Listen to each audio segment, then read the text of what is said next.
Good morning students. இன்னைக்கு கிளாஸ்ல solution சாப்டர்ல இருக்கிற இன்டெக்ஸ்ட் கொஸ்டின் 1.10 பார்க்கலாம்.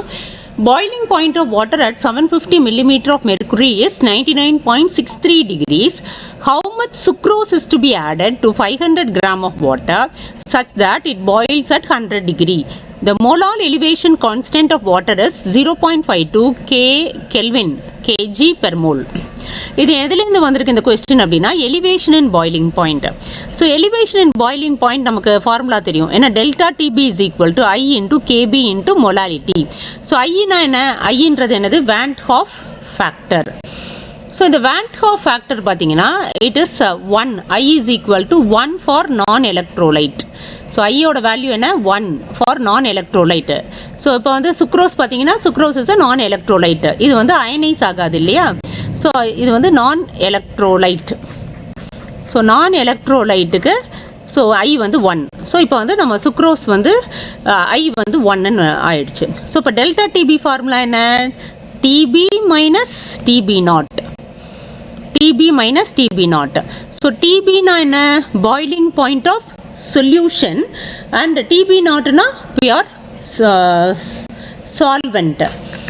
இப்போ வந்து நமக்கு வந்து இங்கே என்ன கொடுத்துருக்காங்கன்னா வாட்டர் வந்து 100 டிகிரிஸில் பாயில் ஆகணும்னு கொடுத்துருக்காங்க. அப்போ டிபின்றது 100. ஸோ இப்போ எந்த டிகிரிஸில் பாயில் ஆகுது அப்படின்னா 99.63 தான் பாயில் ஆகிட்டுருக்கு. ஏன்னா இப்போ வந்து 1 atmospheric ப்ரெஷரில் தான்.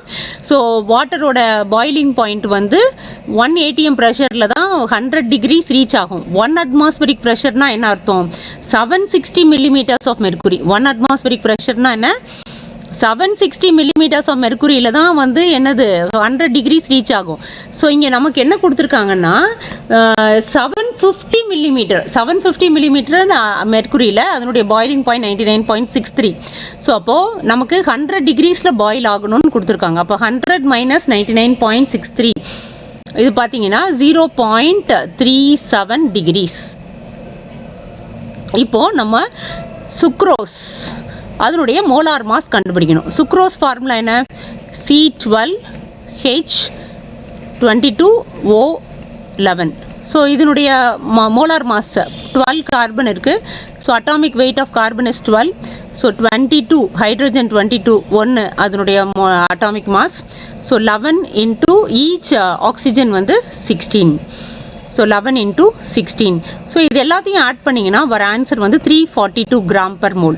ஸோ நீங்கள் வந்து ஒவ்வொரு வாட்டியும் இதை கேல்குலேட்லாம் பண்ணவே கூடாது. சுக்ரோஸ் அப்படின்னா மோலார் மாஸ் வந்து என்னது? 342. ஸோ இது வந்து நீங்கள் வந்து நல்லா மனப்பாடமாக தெரியணும். அதே மாதிரி யூரியா அது ஒவ்வொன்றுத்துக்கும் ஸோ நீங்கள் வந்து மோலார் மாஸ் மனப்பாடம் பண்ணணும். இப்போ நம்ம ஃபார்முலா எழுதலாம். மொலாலிட்டியோட ஃபார்முலா எழுதணும். ஸோ அப்போது delta TB is equal to i வந்து 1 ஆயிடுச்சு இல்லையா? Kb into molality. மொலாலிட்டி என்ன? So W2. So moles number of moles இல்லையா? இன்ட்டு 1000. ஸோ மோல்ஸ் ஃபார்முலா என்ன? Given mass by molar mass. number of moles of solute present in 1 kg of solvent. So 1 kg of solvent அதுக்கு பதிலாக இப்போ வந்து கிராமில் இருந்ததுன்னா so வந்து நியூமரேட்டரில் 1000ஆல் multiply பண்ணும். இதுதான் இதனுடைய ஃபார்முலா.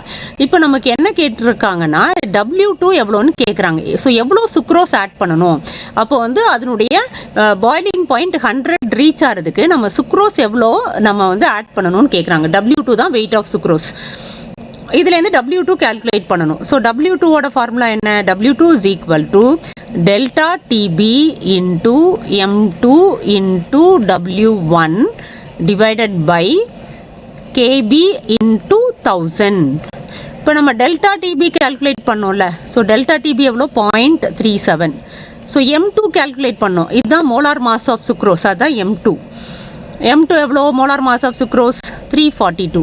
ஸோ 342 இன்டூ ஸோ W1ன்றது weight of solvent water. So வந்து 500 கிராம்ஸ் ஆஃப் வாட்டர்னு கொடுத்துருக்காங்க. 500. So divided by so the molar elevation constant கொடுத்துருக்காங்க 0.52 into 1000 into 1000. So 0.37 into 342 into 500 divided by 0.52 into 1000. So இதை சிம்பிளிஃபை பண்ணிங்கன்னா வரக்கூடிய ஆன்சர் வந்து So 121.67 grams, 121.67 grams. இதுதான் W2. இது என்னது weight of sucrose that should be added. இவ்வளோ sucrose add பண்ணோம் நம்ம to make the solution boil at 100 degrees. So இதான் ஆன்சர். ஸோ உங்களுக்கு புரிஞ்சிருக்கும்னு நினைக்கிறேன். ஸ்டூடெண்ட்ஸ் புரிஞ்சிருந்தா இதை லைக் பண்ணுங்கள், ஷேர் பண்ணுங்கள், மறக்காமல் சப்ஸ்கிரைப் பண்ணுங்கள். God bless you.